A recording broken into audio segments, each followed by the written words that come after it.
and he expects to find his money there. Then he comes and you tell him. So there are so many scenarios. So that law was not thought through.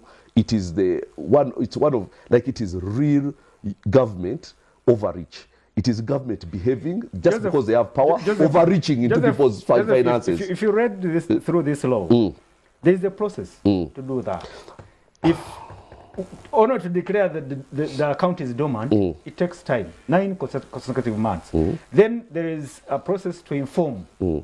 There's a process to inform the holder of the account that your account is dormant, and then there is time to block it. Then there is another process from blocking it, then repossessing the funds. Yes, altogether. Do you think that process altogether is fair? No, it is not. There is nothing and fair about it. Let me tell you something. Of 10 years. Let me tell you something. Altogether, it comes 2 years before they actually start repossessing the money. And then they say, when they repossess the money, if you ever come and claim it, you need 7 years. You can only claim it after 7 years from consolidation. You claim it. You know, for me, I think there is a level of fairness. Because they are talking about electronic money. Let us say mobile money, MTN. And the couple is saying there are stages, you know, you haven't transacted for 9 months. Years. They give you a notice. 9 months. Without any, they give you notes. After that notes, if you haven't transacted, they block it. But after blocking it, they tell you how you are going to reopen, how because you are to reactivate it. After some time, if you haven't reactivated, they give you notice that we have taken your money to the Bank of Uganda. Bank of Uganda also puts, when they put it on the consolidated fund, you can access, you know, before they put it on that consolidated fund, you can access that money. You, and even when you die, you are legal representative within 7 years. So it's after 7 years that they put that money in the consolidated fund. Is that the new law that has been passed? 2020 Act, the 2020 Act.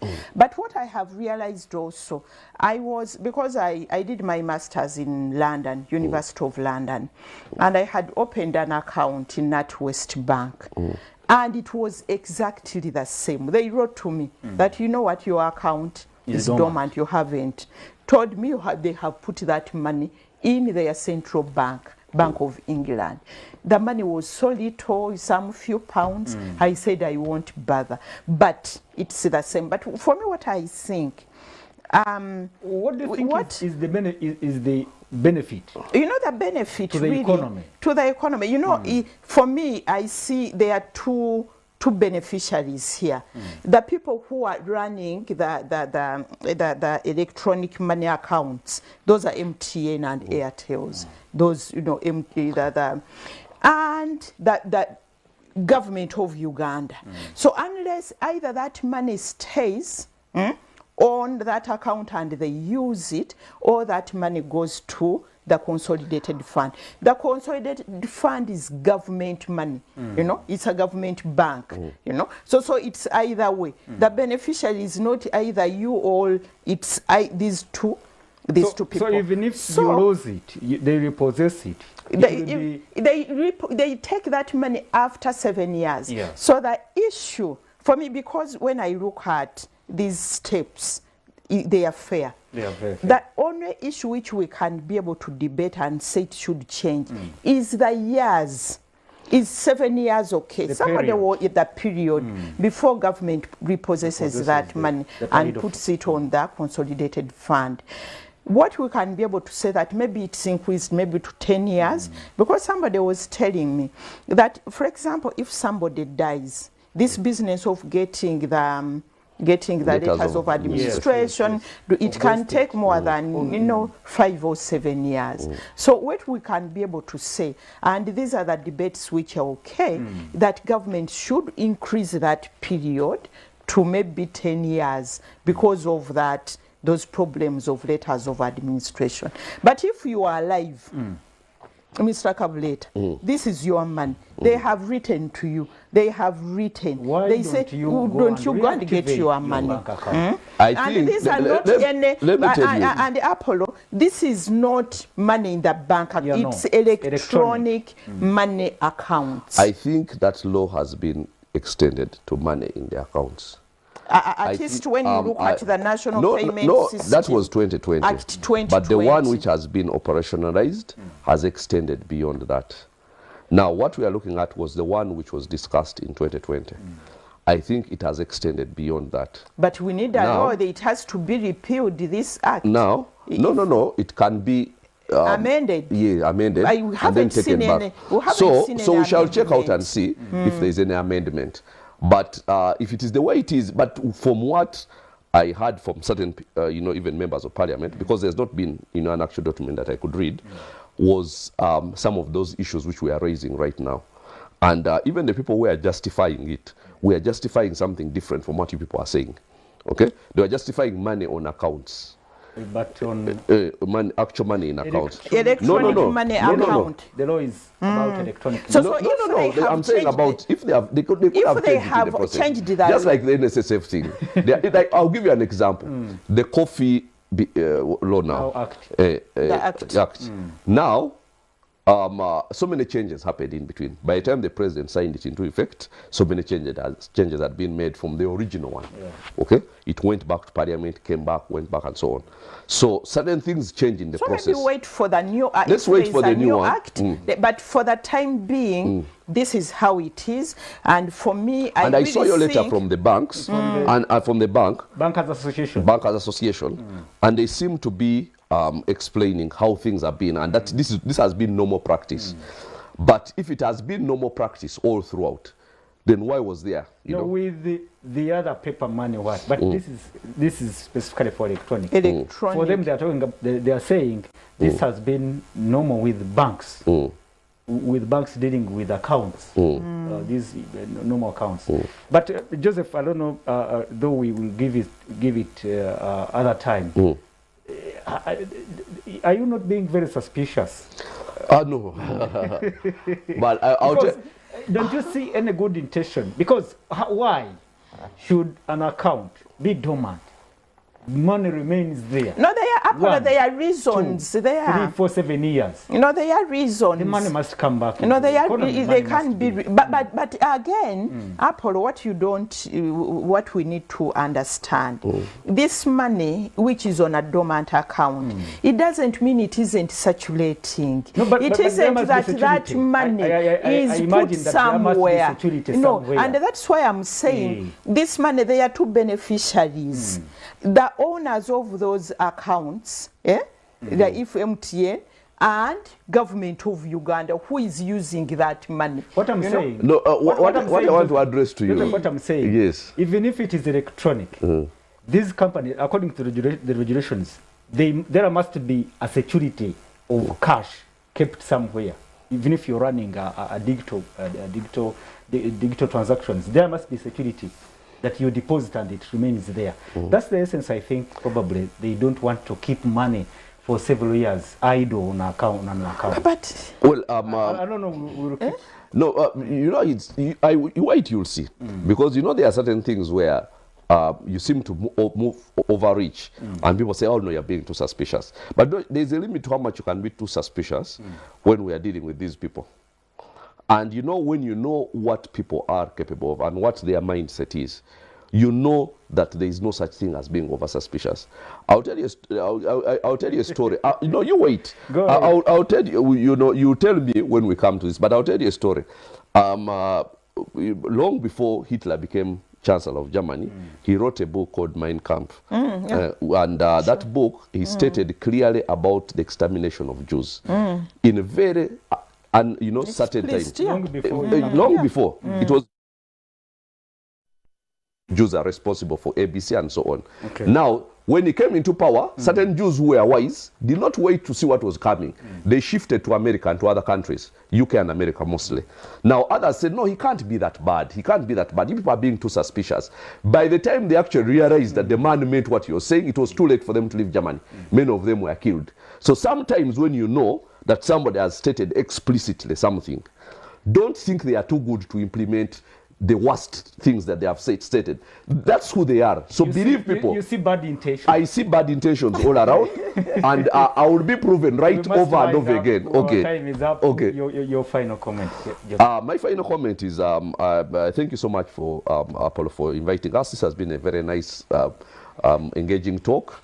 About financial issues, and you know, when you talk financial issues, you know, that's the thing which really, you know, gets my juices flowing, so to speak. So I've really enjoyed this, and thank you so much, Ms. Nalunga, for also giving very important subjects.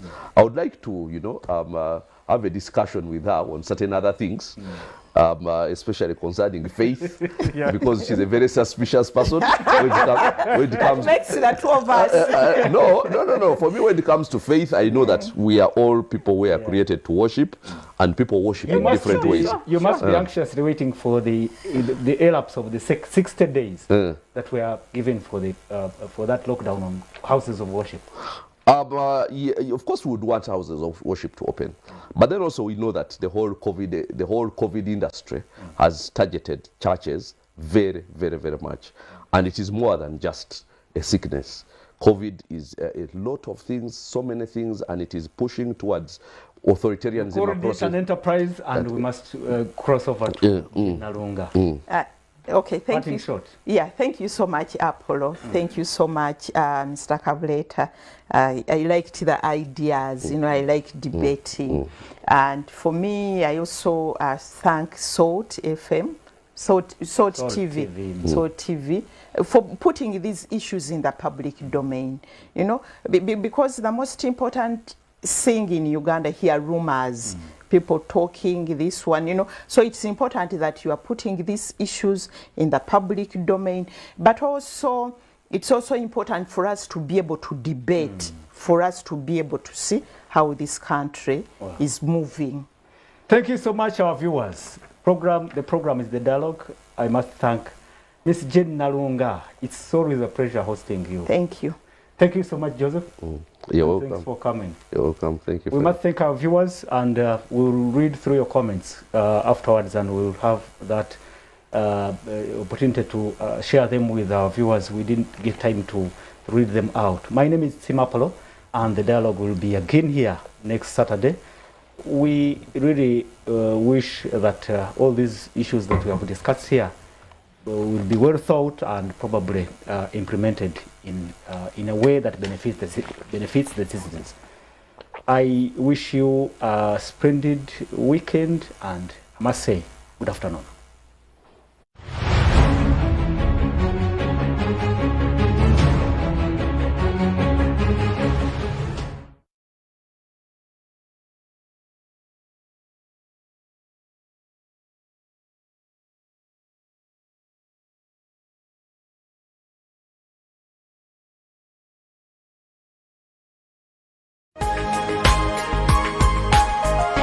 Soul Television, Femunyo.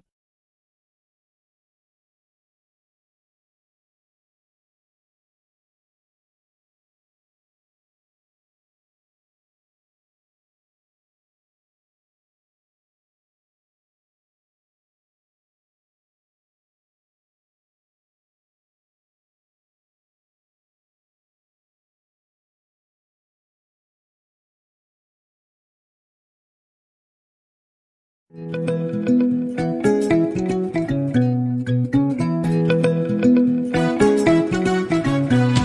home, I smile when I think of you, Uganda. My home,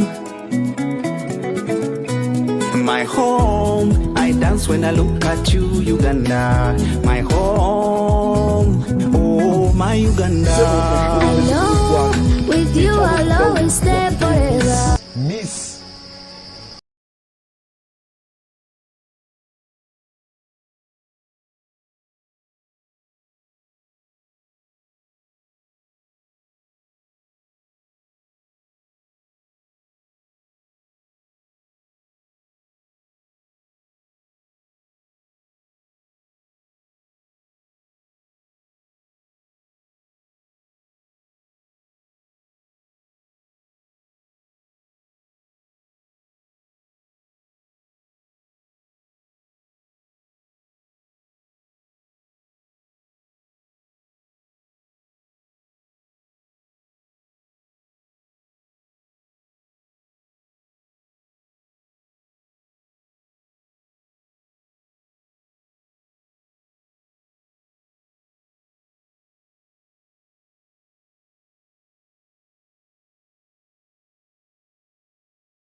ategedde tegeeza omulala Sebutembe ennaku zonna 30 za kusaba na